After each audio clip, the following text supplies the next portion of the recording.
Welcome back to Elevation 44. I'm B for those of you who are new. Welcome to my channel. And if you're returning, welcome back, family. Today we're diving into another weekly astrology report.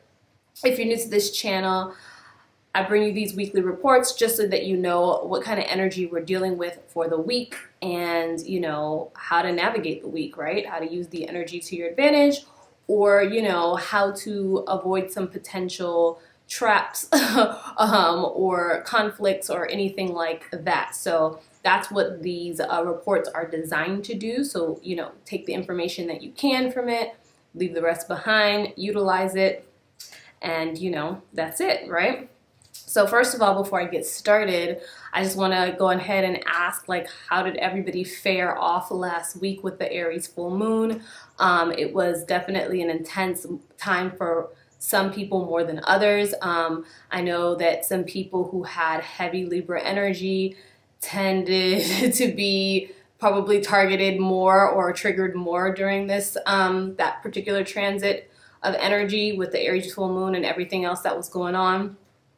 Also, it seems like people who had a heavy Aries energy, like myself, who has an Aries moon, got a little energized during this transit, but then also did face some other realities in different ways, right? So it wasn't the lessons or the things that were brought to the forefront weren't exactly in the same manner that maybe someone with heavy Libra energy, received it, but nonetheless, things were going down and people were dealing with things left and right in different ways. So I just want to ask how you guys fared with it. Let me know in the comments below, how did the energy treat you last week? There was also a lot of movement going on, a lot of planets moving into different signs. And then we had Saturn go direct last week and make a real hard square with Mars. So it had major tension with Mars, and it's still continuing to have major tension with Mars into this week. So the power and control struggles and issues are still very, very much prevalent and still will be very prevalent in the coming weeks. So this week it's going to be another highlighted issue because the first thing that we're going to be talking about is Pluto. Pluto already went direct on October 4th. So we're going to be diving right into Pluto and talking about what it means for Pluto to go direct, because we talked about Saturn last week, and this just adds another level of intensity to everything that is going on. So let's get right into it, okay? So Pluto is in the sign of Capricorn, just like with Saturn, and all year long, we've been talking about this Pluto and Saturn conjunction. Astrologers, people have been sounding off on this prior to 2020, saying that when this Pluto and Saturn conjunction happens in 2020, it's really going to change a lot of things, and so it has. So there's been a lot of stuff that has just been unprecedented and just completely different than what we've ever dealt with before.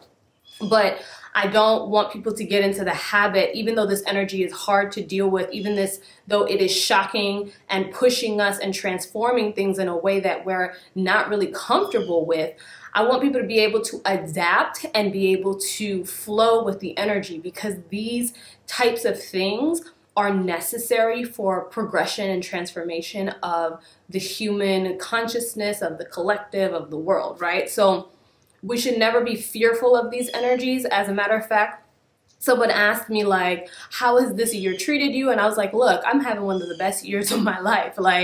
It's all on, perspective. And I understand a lot of people are going through hard things, and we've had some hard issues. I've known people that have, lost their lives this year personally. There's been a lot of things that have been happening in my own individual life. But I could say, despite that, as an individual, I'm having a very strong and good year. So, it's all about the perspective and how you choose to view these things. So, and I also was born during a Pluto and Saturn conjunction, okay? So, I don't know, I feel a little comfortable with this energy. I'm Saturn dominant, so hardships and restrictions and tough lessons from a young age and loss from a young age has just kind of been a part of my journey, and I've learned how to adapt through those things, I think, a little bit better than most people. So that's just kind of my take on it. But again, Pluto has been in the sign of Capricorn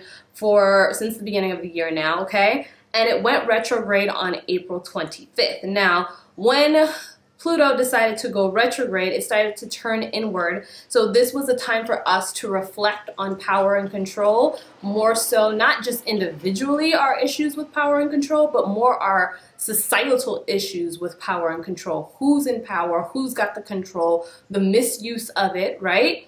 And bringing all of that up to the surface for real reflection, okay? So this is what it's been highlighting, and especially with it being in Capricorn, we're really diving more deep into our authority figures who have this power and control, right? The people who are in government, the people who are in business, the people that we trust, our local officials, and all of those types of people. So this is what it's been highlighting during this time as it went retrograde in April. Now, it's really interesting too, because at the time that Pluto went retrograde, what happened after that? We had the rioting, right? We had the misuse, which we know that has always existed, right? The misuse of power, of authority figures like the police and stuff like that coming to the forefront, and people having enough, that reflection and that being brought up, and we having to deal with that, right?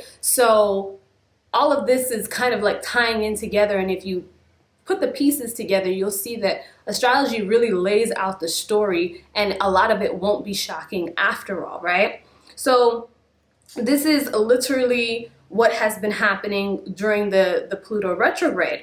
But as we are moving forward, it's really about the endings, okay? The ending of the cycle. So whatever we reflected on, whatever we brought to the surface, whatever we have now analyzed and say, yo, this is, these people got to go, right? They've been in power. This has been, how they've been controlling things. This is how they've been misusing things. This is how we need to move forward, and this is what we need to move away from. And this is an ending of cycles, okay? So not only collectively ending a cycle, I can't even say it, a cycle in our whole societal, layers and issues of how we deal with things, but also in our own individual lives. You could see that the power and control issues and stuff were highlighted in your own particular life, right? And where things needed to change. So this is all about ending specific cycles and moving forward, okay? So Pluto is about to continue to do its work. I mean, it didn't stop doing its work. It was just doing its work in a different way. But now that same energy that Pluto had at the beginning of the year with Saturn, when it came in with a bang with 2020, that's the energy that's about to pick up again, okay, as it's turning direct. And it's making a very, very tight conjunction with Saturn, and will meet up at the same degrees that it did at the beginning of the year when all of this started to go down in the first place. So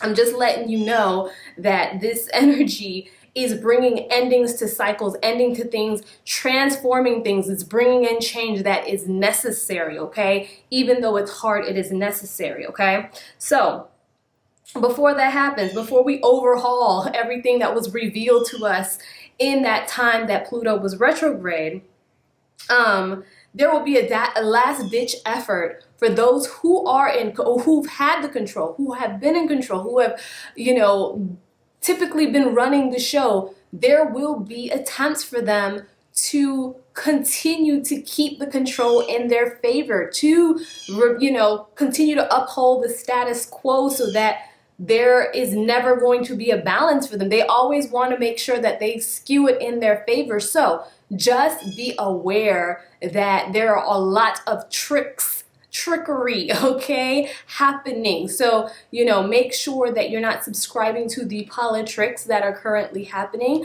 I'm sure that all of us saw over the weekend, the past couple of days, what's been in the headlines with a certain leader of a certain free nation, okay? So a so-called free nation, right? So, just don't fall into a lot of the things that the media is telling you, because this is trickery at its finest, okay? So this is an attempt, or these are attempts using this energy, using what's happening in the stars, as above, so below. So they're looking at this stuff as well. They have their astrologers on their team, and they're knowing to make certain plays and make certain moves and to reveal certain things and to do certain things. So don't think that they're sleeping on this information. We're just now catching up. They've been known this stuff, okay? And the way that this particular story came out is not a shock to me, especially as Jupiter is, you know, sextiling Neptune, okay? So Jupiter is all about expansion. Neptune is also about disease and infection. So using those tight aspects or things that are happening, right, to, you know, put things in their favor are definitely always going to be things that they're going to continue to use because they work, okay? But it is to keep the masses in a very low vibration, to keep them in a fearful state, to keep them confused, and to keep them down so that those who are in power continue to remain in power, okay? So I'm not going to get into politic debates on this channel, but I'm just telling you to keep your eyes open and to see with the eye that matters, okay? See with the eye that matters. Look beyond the physical and start using your intuition and your logic and your brain to really dissect what is happening, okay? And before I continue on this, I'm going to say the next video that I have coming, a lot of you need to watch it. It's on the third eye chakra healing, okay? A lot of you have, you know, underactive or blocked third eye chakras and have a really hard time believing what you cannot see, okay? And what you cannot comprehend, what the ego cannot wrap its mind around. So this is definitely going to be the video for you, that you need to strengthen that third eye so that you can really be able to, you know, discern what is happening in the world and around you, okay? Anyway, I'm sorry, I know I went off on a tangent there, but I'm going to bring it back around. So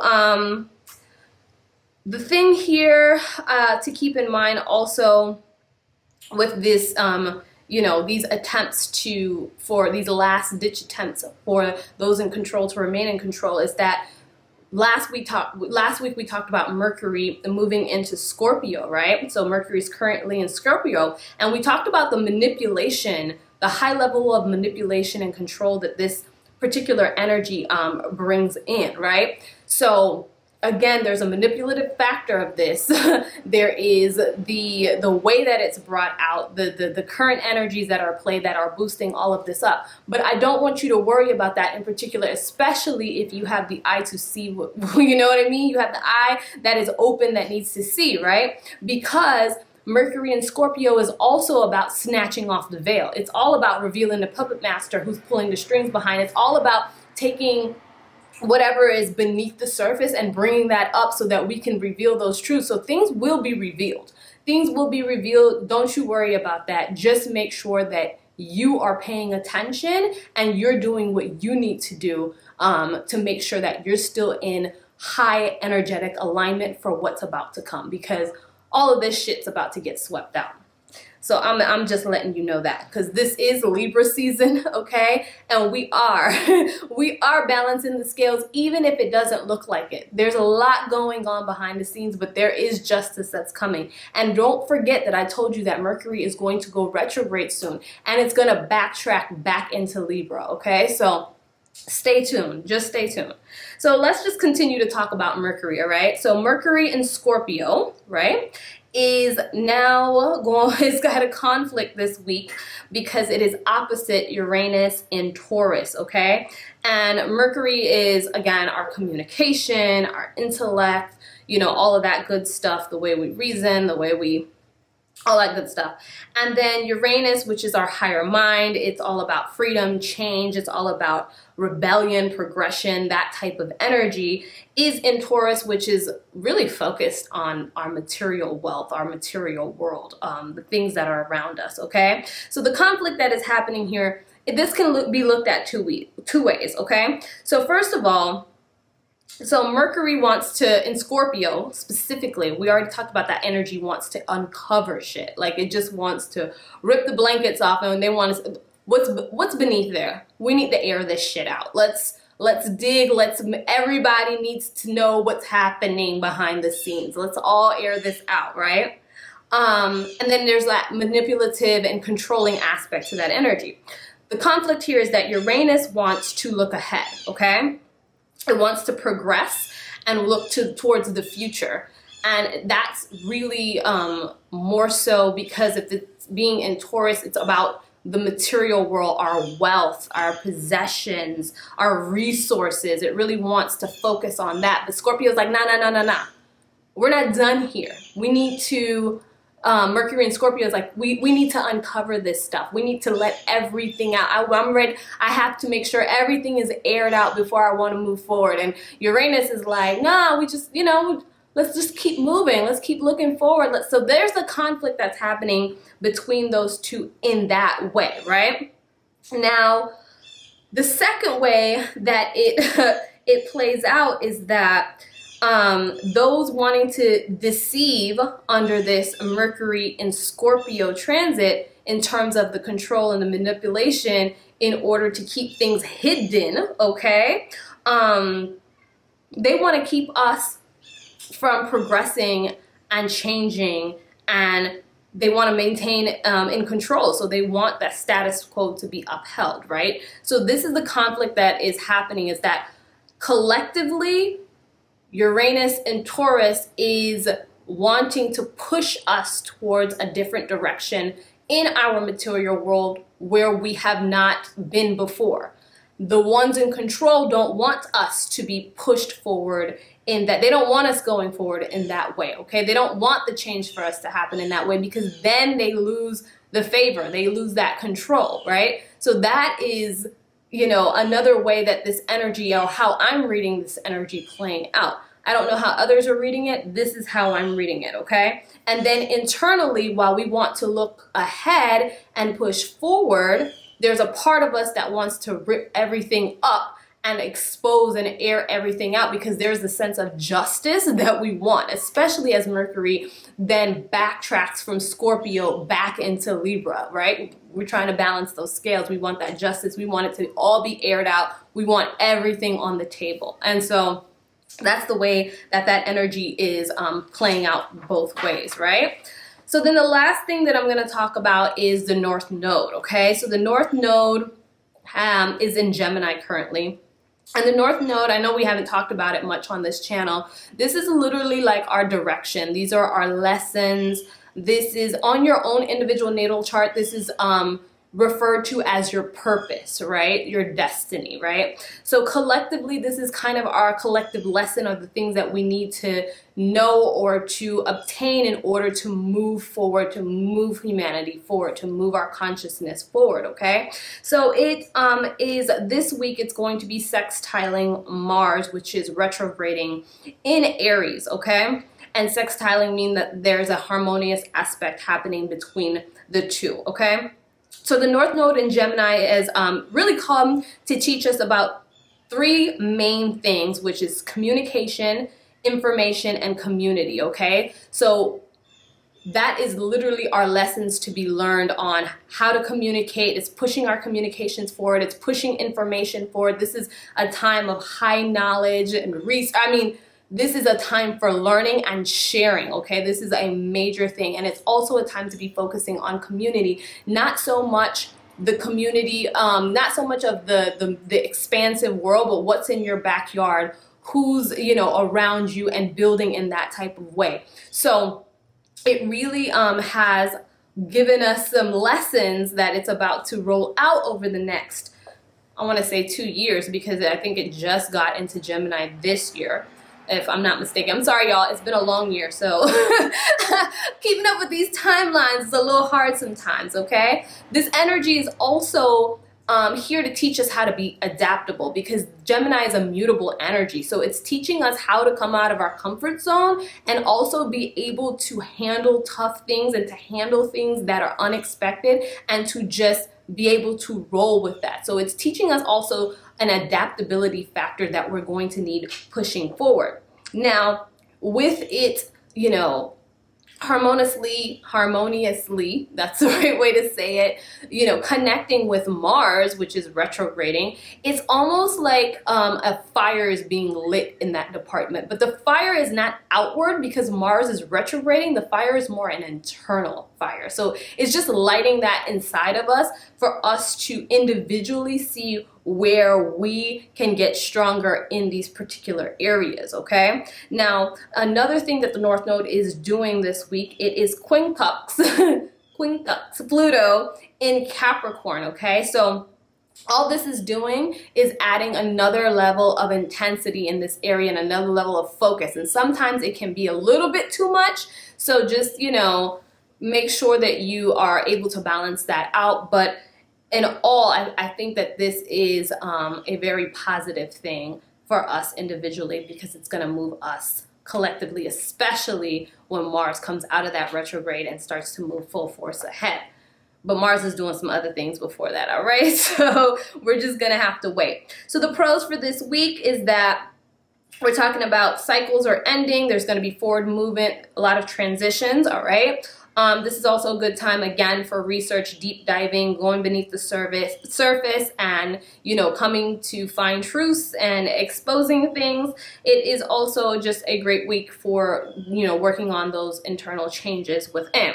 Some of the challenges of the week is, again, power and control issues continue. I don't know why I can't talk today, y'all. I'm so sorry. I am just in one of those moods today. But power and control issues are going to continue to be one of those things that we're going to continue to struggle with, and manipulation is going to be high. So again, don't fall for the tricks that you see. Turn off that news station and close that social media account, okay? Except for this one, because you need to be on the know on YouTube. You need to know what's happening, so don't close this one.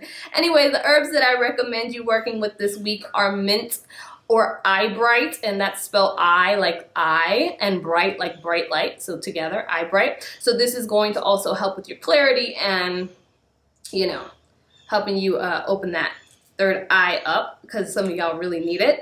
And then if you have any frankincense, I would say this is a good week to burn some frankincense resin.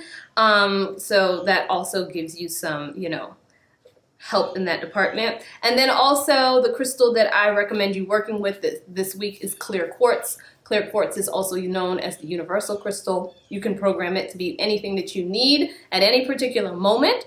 But it is also great for clarity and vision. And again, we're going to need a lot of that. So that is it for this week. Again, let me know in the comments down below how you're dealing with this energy. As for me, I don't know.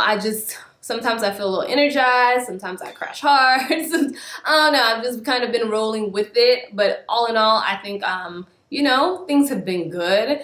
And I just want to hear from you guys. Are you guys good? How you dealing with it? Holla at your girl. This is a community. We're here to support each other, okay? So I will see you all in the next video. Peace.